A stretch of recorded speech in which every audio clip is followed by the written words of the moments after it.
Welcome everybody to my channel. My name is Kirk Barbera. I'm the editor of Troubadour Magazine. We are a literary magazine that focuses on classic and current great literature. Something that transcends time is the goal that we're going for. And so I've been focusing on Tupac because many people have said that he is a great poet. And I wanted to see where there was merit in that. In getting comments, from all of you about what I should be reacting to. Many of the comments were to react to his interviews, Tupac's interviews, so I can get a better feel for him as a person, and which is an interesting thing to get biographical information about an artist. So I am trying that. I did one, which probably wasn't the best one to start with because he ideologically I am very opposed to. And now artistry, is different. This is something that we can, I try to kind of suss out as we go through. But as an example, many of the great artists that I love, if not all of them, there's very few, there's maybe, a handful, not even like two or three that I would agree with philosophically and ethically and politically. And I love their artistry. So my point is that you can fundamentally disagree and even despise the actual ideas, the policies that they want to, or the morality, the way they want people to act. You could disagree with that of an artist. William Blake is one that I use a lot, where he is very mystical, but he has great poetry, and I love much of his art. And so the same thing can happen with Tupac, of course. Now, this is an interview. This is not art. I think I didn't really look into too much what he said. This is a first reaction, so we're going to see how this goes. I'm going to pause as we go so I can, make sure that I am getting the, kind of responding to it. And that's the point of this reaction. Okay, so let's listen to what he has to say. This is on YouTube. It says Tupac Best Interview 1992. I don't know what that means, Best Interview. I guess this person just liked it. Depends on who you're writing your music for. If you're writing I don't know your the music question. for the guy at the office, then Public Enemy is doing a bad job. Oh, but if they were doing their good. music for black people or for people who want to come to a better understanding on how things really are, then they did a good job. You know what I'm saying?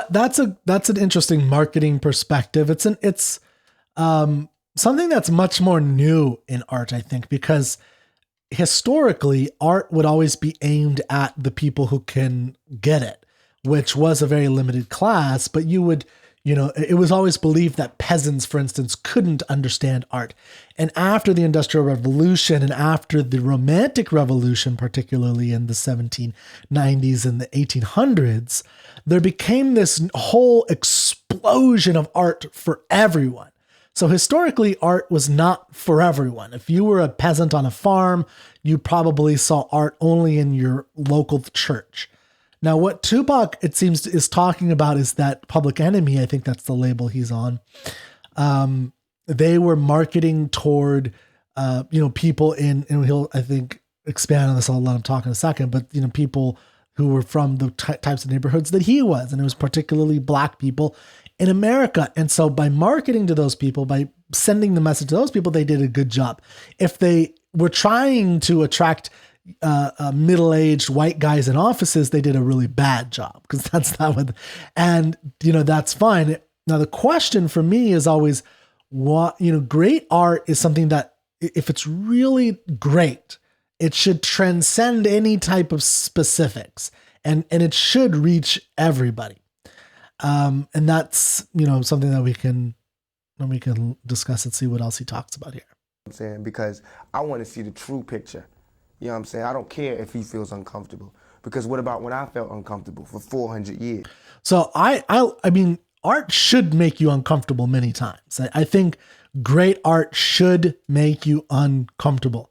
When you read, it's such a weird thing when I see people, as a literary teacher, and I see people banning books like To Kill a Mockingbird, because it makes you uncomfortable. It's like, that's the fucking point.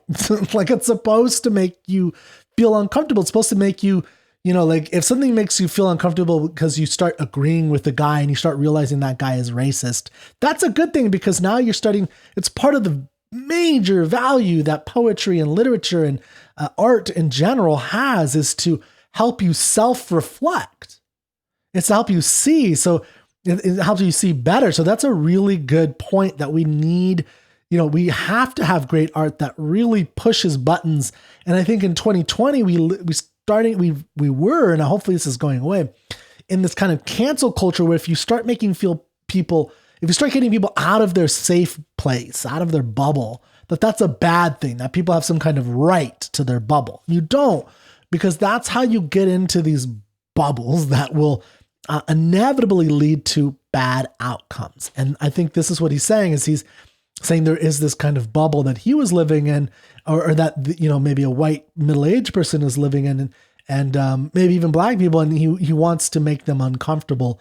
And that is a good thing. I think there's a lot of value in making people uncomfortable in literature, for sure. I mean, this goes all the way back to the beginnings of literature, where it's supposed to make you think about a situation that you may not experience yourself. This is part of the whole reason to read literature. You know what I'm saying? Then now all of a sudden it's bad to talk about some real. Anytime somebody pulls a trigger or there's any kind of gunshot, everybody starts running for cover. But everybody's really doing all this shooting in the streets. You know what I'm saying? All this Iran-Contra stuff and that war, all that's violence to me. That's real violence. What we're talking about is fake violence. All this, what we're rapping, it happens in the streets, but us rapping about it is not the violence. And the movie about it is not the violence. You know what I'm saying? It's an adventure world that we are creating. What we're doing is using our brain to get out of the ghetto any way we can. So I like that concept, the using your brain to get out of the ghetto, using, that he's talking about escapism is one way that we look at it. But I don't like, saying that art is escapism. I don't think art is escapism. I mean, there's an element where you're escaping, for sure. But, what he's referring to is there's a good line by John Keats on first looking into Homer's Chapman, a poem he wrote. And he calls reading literature the realms of gold. He's much traveled on the realms of gold. And this is a kind of magical separation, but it is its own reality in a sense. I mean, it's hard to call it that, because I like to call reality reality. There's only one reality, but it is a recreation of reality. And there's a value in taking reality and separating it from actual consequences like life, death, divorce, suicide, drug abuse, all these things, and good things as well. We could talk about the long-term benefits of hard work and pushing through adversity and grit and things of that nature that'll achieve happiness. But there's a value in taking a segment of reality, maybe in honing it and like smushing it and moving it into this thing, and then separating it, just tearing it apart from real reality where there are those consequences. And then we can look at that thing and say, oh my God, that's what we're doing. It looks like that. Oh man, we got to fix something like that. And that is one of the great values of literature. And it's something, again, it goes all the way back to the origins of literature. It's part of the innate, it's an innate part of how our language, how we create art and why we create art. It's the ability to separate from, to look at something, to separate it, and to contemplate it. And contemplating is the point of art. So we tell these stories, you know what I'm saying? And they tend to be violent because our world tends to be filled with violence. A lot of the great literature of all time was violent because the reality was violent. Just read the Iliad, read even the Odyssey, the Aeneid. It's in Ovid. It's in the Greek plays. They're all violent. And there's very few non-violent Greek plays. I've read most of them. I don't think there's any that has no violence in them. I mean, even the ones that are like Aristophanes, there's comedies and there's still some stupid, little bits of violence, at least on the outskirts of it. And this is true throughout all of literature. So, he's absolutely right in that sense. If his upbringing was like that. for sure. I would rather tell a young black male to educate his mind, arm yourself, and be free and defend yourself than, just sit there and turn the other cheek. I agree with that, by the way, morally. I definitely agree with, I don't like the Christian principle of turn the other cheek. I think that's a way to become a slave. And I mean that. And I know I'm a white person, but black people are not the only people in history who have been slaved, by the way. So if you think that, read some history books. Most races of, every color throughout, if you go far enough back, depending on who you're talking about, there's been slaves of all different types. I mean, even while there were black slaves in America in the, late 1780s and 90s and into the early 1800s, there were 1 million white slaves.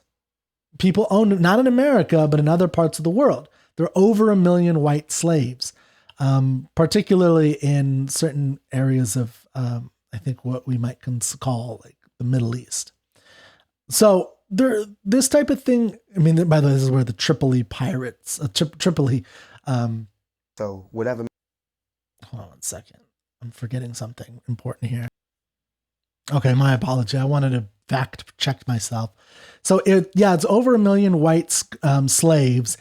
The African Barbary Coast. This is a big part of the slave trade for both blacks and whites, but there were actually in that area, calculated now more than 1 million white slaves. And that's just, in the 1800s, in the early 1800s. Europeans and Americans, I believe. I think mostly Europeans, but, there's an interesting book on that. So, and I forgot the name of the book. Okay, here's the book. I just wanted you to see what I'm talking about. It's called Christian Slaves, Muslim Masters, White Slavery in the Mediterranean, the Barbary Coast, and Italy, 1500 to 1800. So now why it ended is an interesting story as well, but that's for another time. There's I forget. I have all my books packed away and I need to go look at them to remind, but there's Thomas Jefferson and a big part of that when he was president in helping to eliminate it. It's actually also the formation of the Marines around this time and what they were used for. Anyway, sorry, that's a tangent. The point is that the mentality he's trying to separate from is a good one. The mentality of turn the other cheek leading to these bad things is what my whole point is, that if you have this idea of turn the other cheek, that's the mentality of slavery. You should have the mentality he's talking about, which is the mentality of protect yourself, defend yourself and protect yourself and things of that nature. Okay, let's keep the message going. that sends out. That's the kind of message it is. No, but precisely in the film, sort of things degenerate when Bishop does arm himself. But he didn't educate his mind. That's true. That was just violence. It had nothing to do with his brain. It had nothing to do. He used the wrong targets. That's absolutely wrong, and I know everybody's going to see that when they see the movie. He didn't do anything to help us get out of the situation. And in fact, Q was closest to getting out of his situation. He used his mind. When you use your brain, it doesn't always have to come to a violent end, but sometimes it does, and that's all that I'm saying. That is a choice. Yeah, I think that they the give movie us shows that it's definitely right. a choice. They never show you that, okay, the cop's beating on you. You have a choice. Violence to defend yourself, you know what I'm saying? Turn the other cheek or wait for the news cameras to come and talk about it. Okay, so that is a problem. Now, here's the thing. I think Poetic Justice. Yeah, I think that's what it's. No, that's 1993. Maybe it's Juice, 1992. Which one is it? What movie is he talking about? Yeah, because I'm not sure which movie he's talking about here. But so this is a complicated subject.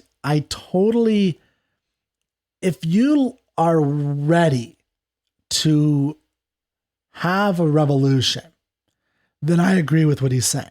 Then you need to, if a cop is beating you, you need to fight back. But understand that therefore any use of force by the cop is justified. So when America had a revolution against the British, there's certain things going on that they had. The Declaration of Independence was written. If you read the whole Declaration of Independence, it's actually against King James. They're declaring to the world why they're breaking off from the government of Britain, and then Britain sent military men, and they fought a brutal war for it. And the brutal war was savage war. And so if that's what you're talking about, if that's what he's kind of implying here, you have to understand that, this kind of mentality has impact. It has ramifications that are not good for anybody, including the people fighting back. Now, if you think that that's what's necessary, a revolution, a rebellion, then yeah, fight to the death. Absolutely. But understand the other side is going to fight back. Now, the alternative is to advocate for knowledgeable ways to fight in the system. That's the other way. Those are the only two. And by fight, I mean intellectually. And when there is a situation when a cop tells somebody to do something, you either comply or you don't. But if you don't comply, understand that that is in and of itself, resisting arrest is an act of rebellion, which must be put down hard. That's the way it's always been done. And it has to be done that way, because otherwise people could just rebel whenever they want. And there's no society. That's called anarchy. And then you just have chaos and murder because there's no ramifications for it. So sometimes he has these ideas like that I think he doesn't understand the ramifications for what he's saying, unless he's really advocating for a rebellion. And there are reasons to do that. Like if you're saying that you've been unjustly treated sufficient enough times, and you're people that are like you, and you're part of this community that is treated like that, yeah, you need to do something. And yeah, you should get your guns, you should fight to the death, and then what happens, and do your best. That's acceptable. But understand what it means. Like Rodney King. I'm talking about doing it. You know what I'm saying? I'm really, it's happened to me. The police beat me up in the middle of the street for no reason, just simply because I cursed at them, because they were harassing me, and I cursed at them. Now they beat me up. Now, in reality, I couldn't shoot them. Like in my rhymes, I would say, you know what I'm saying, pow, pow, you know what I'm saying? It was a shootout, but I couldn't do that in reality. But in my rhymes, it vents that anger, because I can fire back at the police. So this is an interesting thing with all that's been going on with BLM and defund the police and things of that nature today, is the fantasy that's been going on for decades now of Black people in America physically fighting back against a quote unquote oppressor. This is something I like. Look, if you really feel that way, you first off should have evidence that, there's something actually unjustly going on. But if a police officer is responding to something, if they are, as they often are, issuing an actual arrest warrant, you don't have a right to physically fight that. And one of the things that people do not like to talk about and I've watched a lot of these videos of people getting shot, and it seems like it's so one-sided when you look at the media and how they show it. But when you actually watch the videos, you read the testimony, you look at the court cases, that's why we have a court system. You'll find that it's never the case. Like the hands up, don't shoot, that never happened. That is actually a myth. That never happened. Those types of stories they get picked up. There's a gossip. There's someone who says someone who said he said that, but he never actually said that, because there are many other people who were there that said he did not say that ever. And so the point is that there's this narrative in our culture that I think is extraordinarily dangerous, and this is part of it. And this, I think, is where art does actually impact real life, is because there's this fantasy element, but the fantasy element, is something that can inspire real action. Let me give you an example. In the lead up to the Civil War in America, you see songs, poems, like the famous Paul Revere's Ride, which I think was published in 1859 or 1860, which is about Paul Revere as he's, it's a poem about Paul Revere, who was the guy who warned people in Lexington and Concord that the British are coming.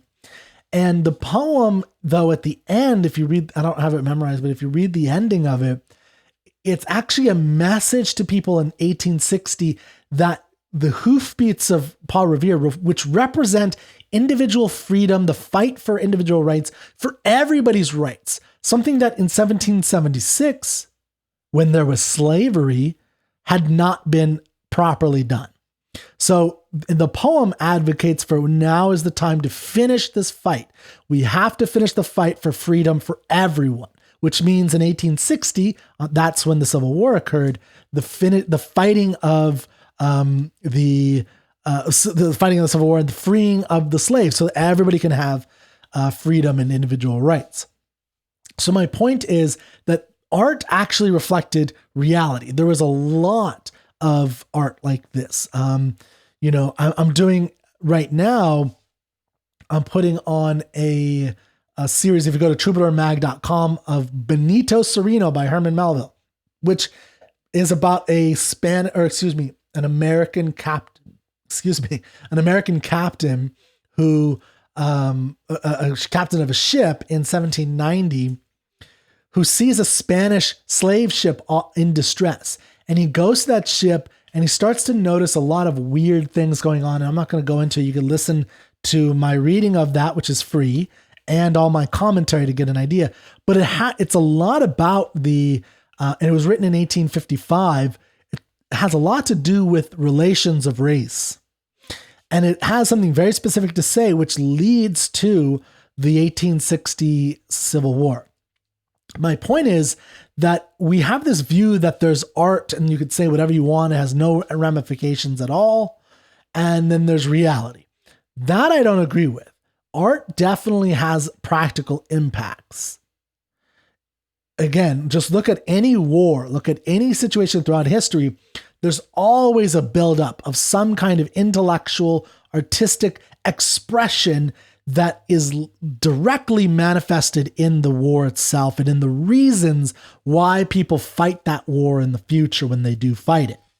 So when we're talking about today and BLM and defund the police, what he's talking about is, the truth of, in terms of, that he's talking about an open rebellion. And anytime you resist arrest, that's an open rebellion. Now, what do you do with an open rebellion? Well, you either let it go on and therefore you destroy your society, or you put it down hard. So whenever you see any of these, videos going on of someone getting shot, usually, a black person getting shot, read what's going on. They've almost always been resisting arrest. And you don't get to resist arrest and just walk away from that. It's because then what would be the point of having a police and to have, to arrest criminals? There are criminals. We need to arrest them. There's a legal way that we go about that. Then we have a court system. The point of the police is to bring you to the court system when you don't want to.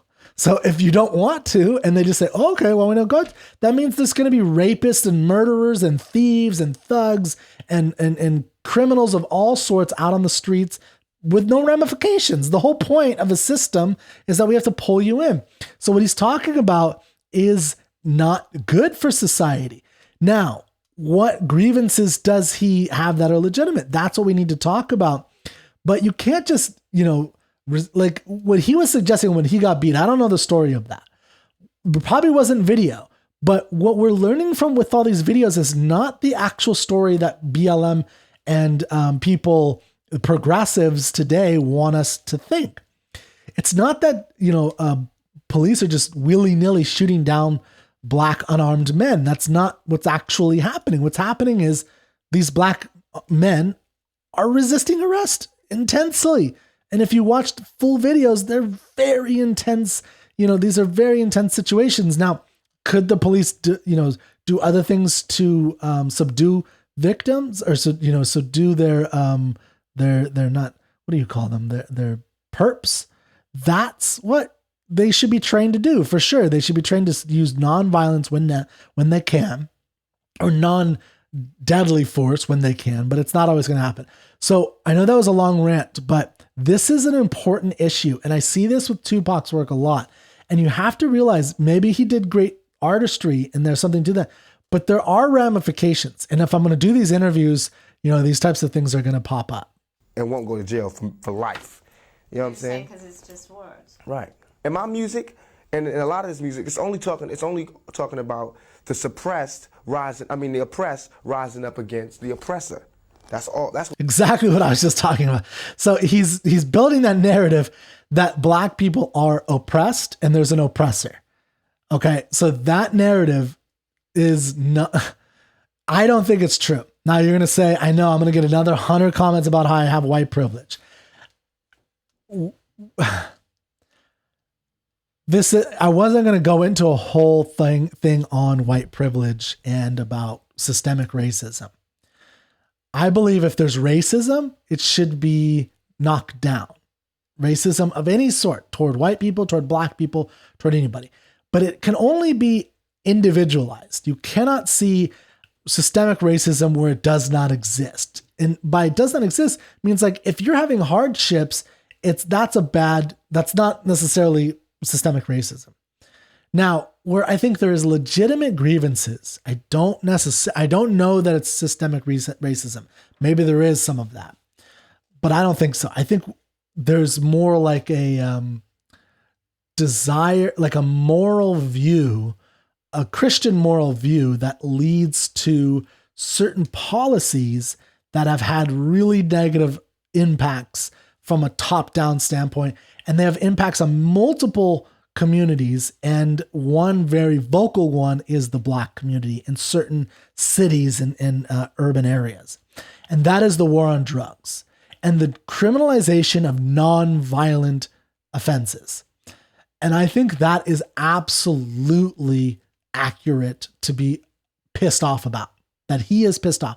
I totally agree with him on that. He should not, but we have to identify it as that. It's not, because if you identify it as like there's just a complete system of oppression, then that's a problem, right? That means you're advocating open rebellion, and there's only one place that leads, which is to violence.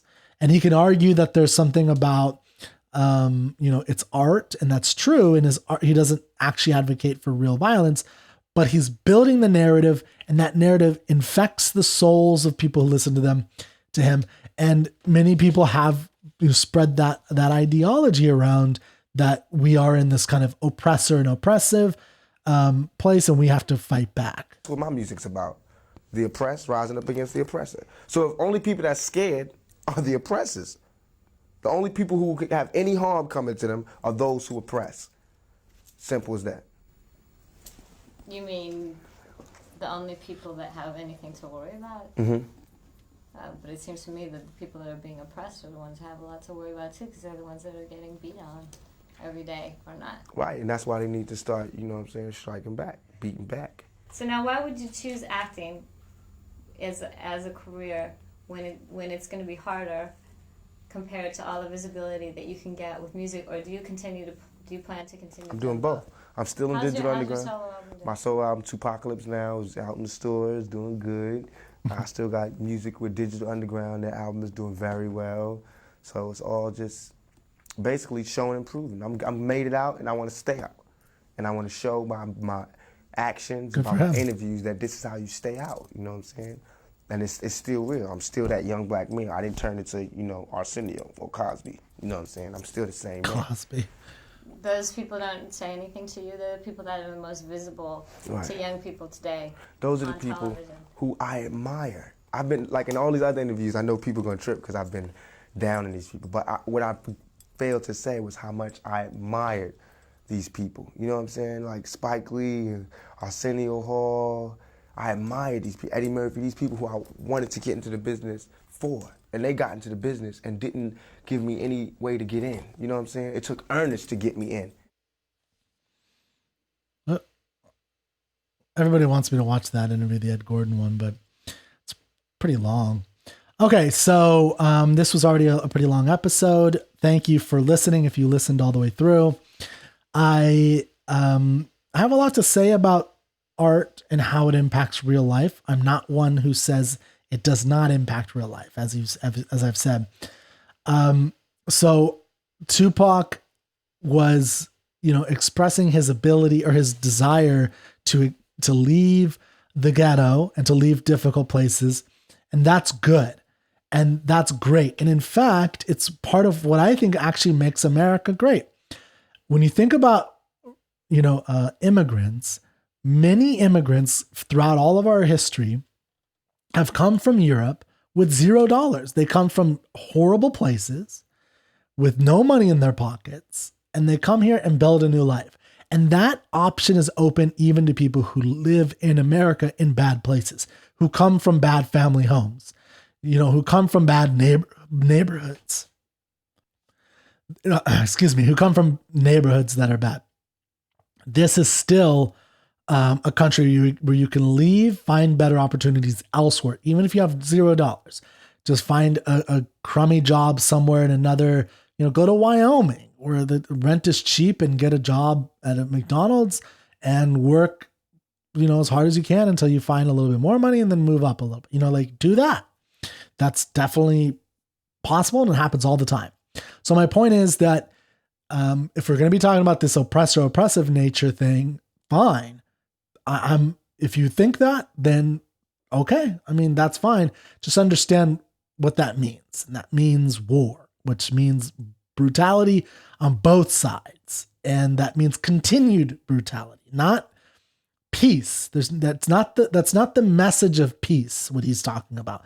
That's the and unity. That's the message of kill or be killed. Because when you're talking about, slavery versus the slave masters or oppressives, that means you go to war for those things. That means people die. And that's not what I want. And I don't think that's what most of you want. So I hope we can pass this narrative of that, move beyond it in 2020 and find ways for us to connect. Okay. Thank you very much for taking the time to watch this. And I hope to see you next time.